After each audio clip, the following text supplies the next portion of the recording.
Hey guys, it's a lovely day out in the backyard at the shop and it's time to load the van for another scrap run. So we're walking down to the back now. I've backed the van up to the lane out the back. I haven't opened the gate yet. Today we're going to load up some heavy melt steel again. I'm continuing to unpack the 44-gallon drums, and we're also going to add another couple of 100 kilos of brass. So we should have a $2,000 load. I've been sorting out lots in my yard, so we'll be doing some loads of other stuff at some stage. I've got a lot of extruded aluminium. I've got 3 big wheelie bins full of wire, PVC coated wire with no plugs.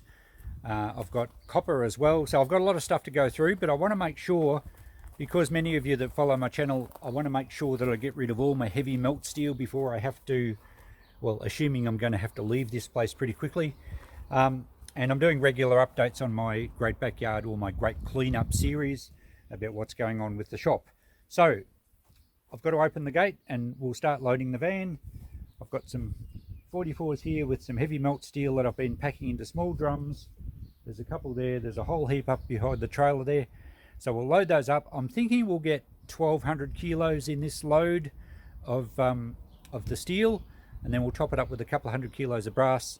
Christine's going to come for a ride with us this time, so we're going to take off first thing in the morning. I better get to it and get the van loaded. Coco's not with me today, but you can see where she's been. She grabbed this little soft toy, I suppose it's a duckling maybe. She grabbed it out of the shop. It was a vintage one I had for sale, I think for about $10, but it's looking a bit worse for wear now, so I guess that one's now Coco's toy. I'll have to make sure I put the toys up higher in the shop. Okay, I've got some loaded. I've got all these little buckets to go in. There's around about 25 kilos each. They're quite heavy, but they're manageable. And we can then get a good tally as to what weight's going in the van.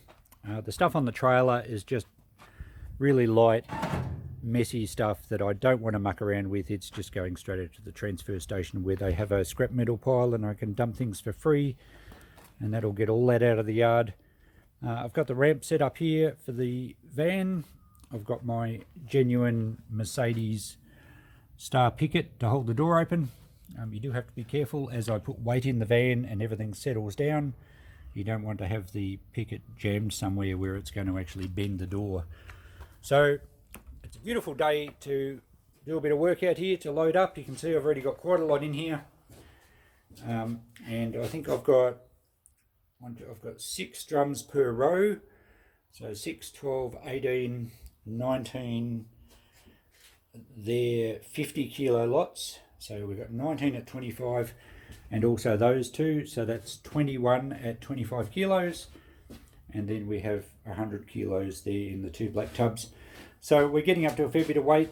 I can calculate how much more I can put in without overloading the van, and then we'll just put a couple of 100 kilos of brass in and we can take off first thing in the morning. So I won't give you any footage of loading. It's not that interesting. I'm just wheeling each bucket up the ramp, mentally calculating in my head how many dollars I'm going to cash in. There's a few larger bits of pipe and stuff that I've cut off. Now the HMS steel, in case you missed it, is under 1 metre and around about 6 mil or 1/4 inch thick. Some pipe isn't quite that thick, but they're not really strict on it. Basically they're just after good heavy steel that doesn't take up a lot of space. So some larger frames, as long as they're solid and not light pipe, they're all right to go. There's a few heavier frames and things here, some old pump housings. So we should get 1,200 kilos easily, and that will then free up all my buckets to unpack a few more drums. So we're getting through them. It's a slow process, but yeah, we're getting there. Finished the load up on the steel now. It's a nice looking load. I got rid of a few messy bits that have been lying around the yard just to top it off. So I reckon I've got 1,200 kilos in the tubs and the buckets, and I think there's probably another 50 kilos just in bits on top. So 1,250, that's a good load. I can get a couple of 100 kilos of brass. I'll probably put that in the front section just to balance the weight out in the van. I don't like too much at the back. So I'll do that after lunch and we'll be right to go down first thing in the morning. So now the van's all loaded. We have our brass tubs in the back there, all the heavy steel, and I've put a bit more of the brass in the front section. So a couple of 3 milk crates there which have 30 kilos of brass each, a few more tubs and a nice piece of pipe. So we should have a nice paying load. We should clear a couple of grand easily. So fill your thermoses, grab your sandwiches, and we'll take off in the morning for a trip to Melbourne. Okay, good morning guys. We're on the road, we've got our coffees. The van's fairly heavy, so we're heading down to Melbourne to cash it in. We also have a backload to do, don't we, Christine? We do. We're going to collect some soap. Some soap to make the van smell nice. Because it doesn't at the moment. Actually, scrap metal's not a bad smell. Yes, it is. It's awful. It depends where you get it from, I suppose.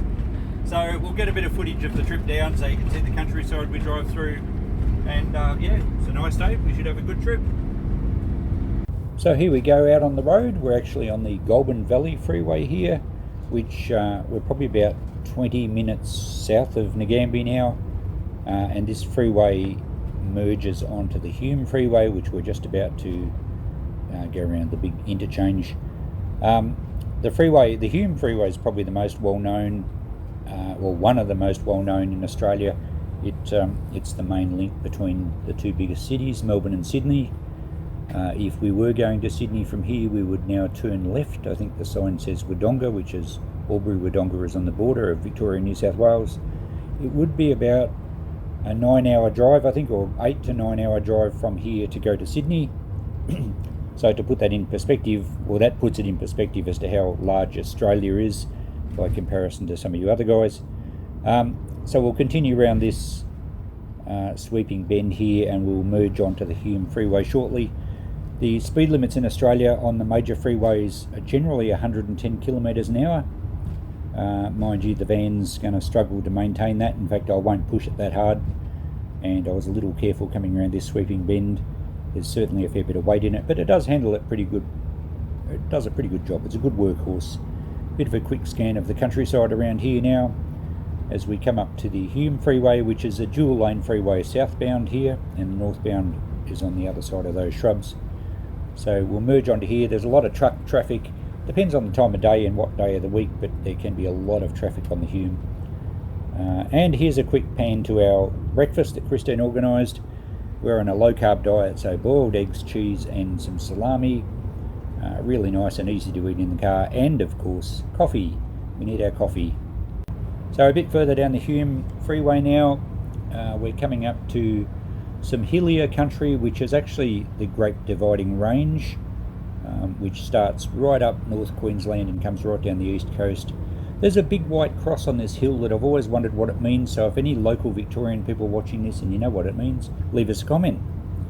So yeah, it gets a bit hilly through here. The Great Dividing Range isn't exactly mountains in this part, it's more just some hills and quite nice countryside actually. And I think we come up to a sign here on our left. You probably won't be able to read it, but it actually says the Great Dividing Range. This is the highest point on the freeway, and I think it said 357 metres above sea level. And just by comparison, Ngambie is, I think, 134 metres above sea level. So we obviously do a bit of hill climbing, and now we're coming down. And I always say we're driving down to Melbourne because it's south. It's pretty well due south of Ngambie. Getting towards the outskirts of Melbourne now. It's spreading out like a lot of major cities are, and there's a lot of housing developments going around this area just north of Melbourne. The traffic's starting to increase as well, and there's some big developments around this area of Melbourne, particularly industry-wise. Some of these sheds out this side, you would almost fit our entire town in some of these sheds. They're just massive.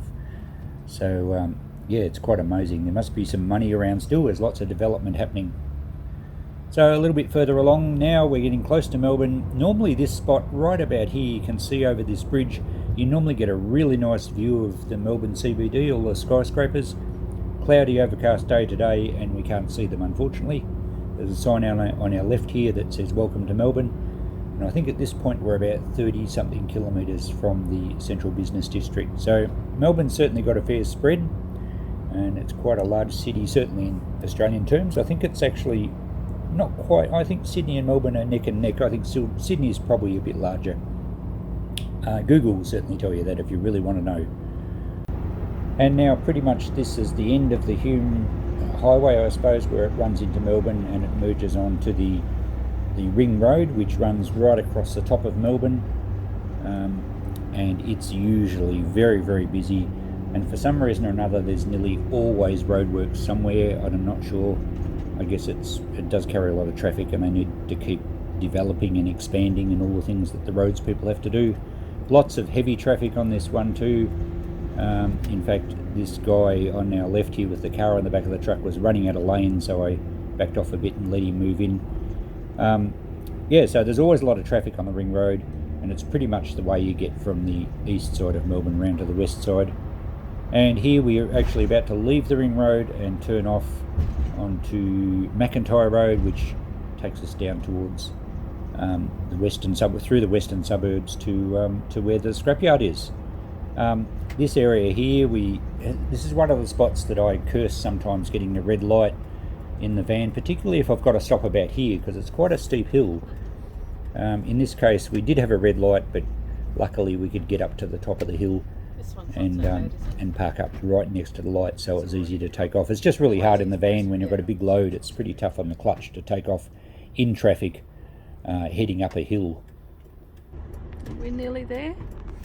Getting there.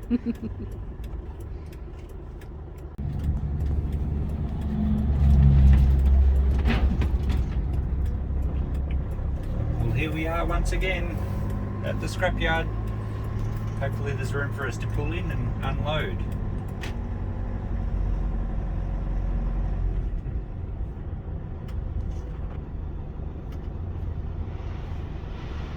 Look if there's anyone else here.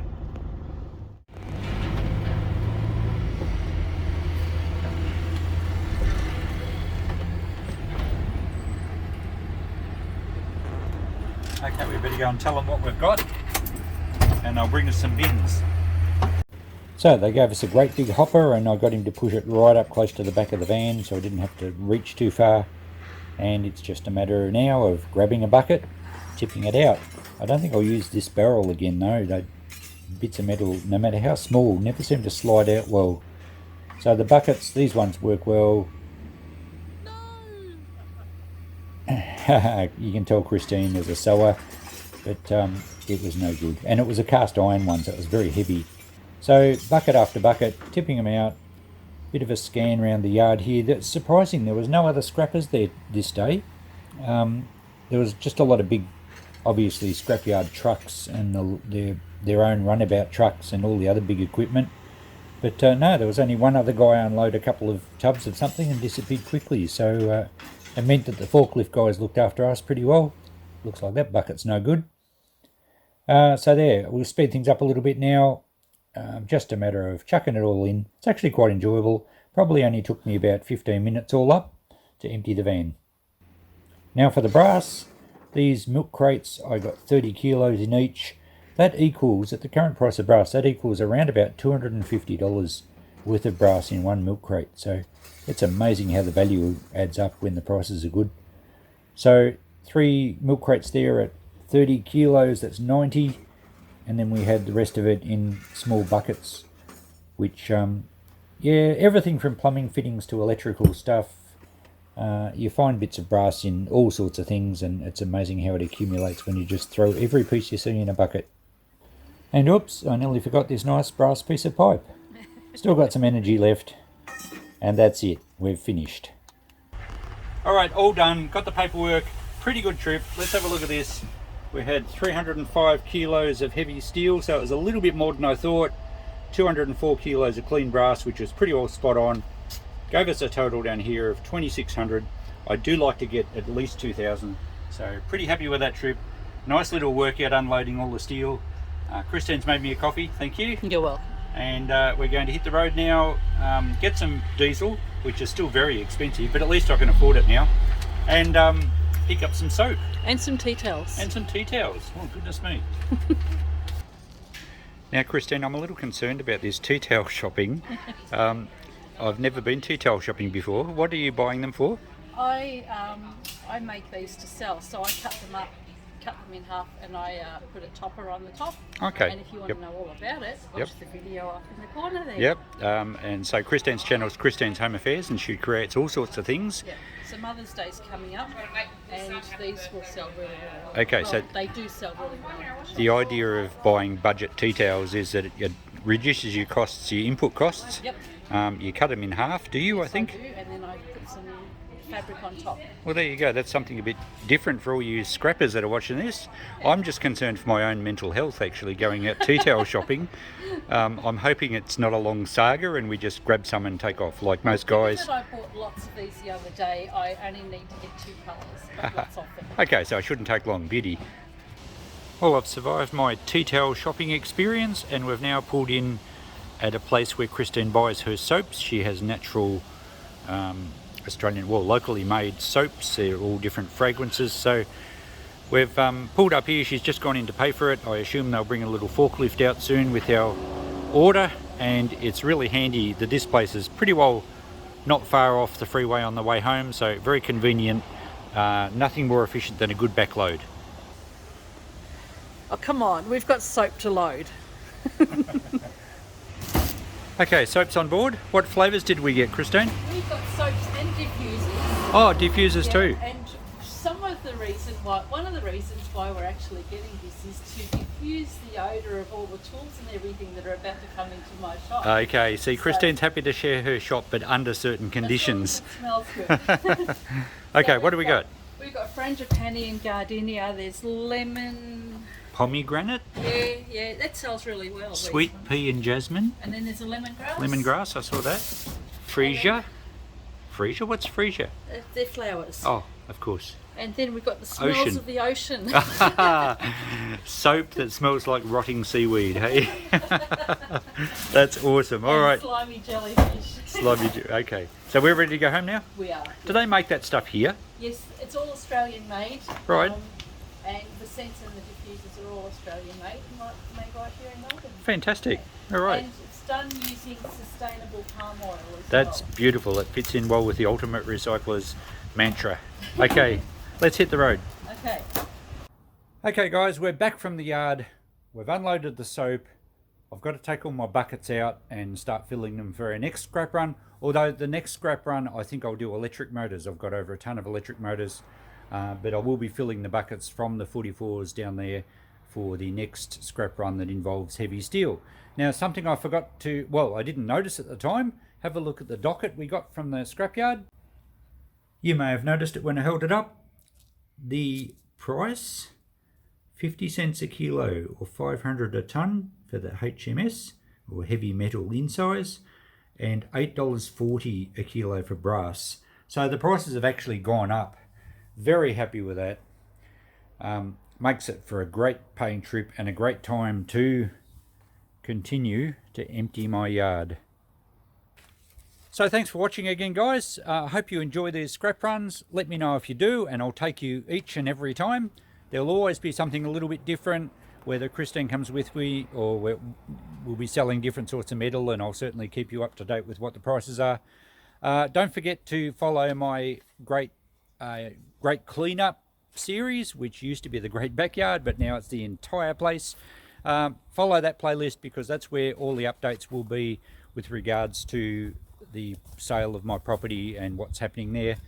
And the other thing I'm going to do with these dockets is I'll just, for interest's sake, I'll just keep them and we'll get a tally over the time that it takes to clean this whole yard up of actually how much worth of scrap metal value I had in this yard.